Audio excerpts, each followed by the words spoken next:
ស្ពានអាកាសផ្លូវសម្ដេចបវរធិបតីបានបើកការដ្ឋានសាងសង់កាលពីថ្ងៃទី17 ខែមិថុនាឆ្នាំ2024ស្ពានអាកាសនេះស្ថិតនៅចំណុចប្រសពមហាវិថីសន្មតិជនសាននិងផ្លូវជាតិលេខ2ដែលមានព្រំប្រទល់រវាងភ្នំពេញនិងខេត្តកណ្ដាលស្ពានអាកាសផ្លូវនេះសាងសង់ដោយក្រុមហ៊ុននយោបាយកម្ពុជា OCIC ដោយគ្រោងប្រើរយៈពេលសាងសង់ចំនួន12ខែនិងត្រូវចំណាយថវិកាសាងសង់ចំនួន$16.250,000គម្រោងសាងសង់ស្ពានអាកាសផ្លូវនេះនឹងត្រូវការសាងសង់ស្ពានជាផ្លូវឯកទិស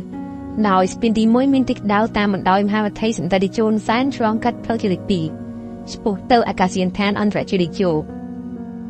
និងស្ពានទី2មានទិសដៅពីអាកាសយានដ្ឋានអន្តរជាតិជោឆ្លងកាត់ផ្លូវជាតិលេខ2ឆ្ពោះតាមបណ្ដោយផ្លូវមហាវិថីសន្តិជនសែនវិញការសាងសង់សម្រេចបានប្រមាណ 80% ហើយដោយគ្រោងនឹងបញ្ចប់នៅខែមិថុនាឆ្នាំ2025ខាងមុខនេះក្នុងស្ពាននីមួយៗមាននៅតឹងតួស្ពានទំហំ 9.5 ម៉ែត្រនិងបណ្ដោយប្រវែង 281 ម៉ែត្រនិងស្ថាបនាផ្លូវតភ្ជាប់ក្បាលស្ពានផ្នែកខាងជើងប្រវែង 180 ម៉ែត្រនិងផ្នែកខាងត្បូងប្រវែង 161 ម៉ែត្រសរុបបណ្ដោយស្ពានមានប្រវែង 622 ម៉ែត្រហើយកន្លងផលរដ្ឋរបស់តួស្ពាននីមួយៗមានចំនួន3កន្លង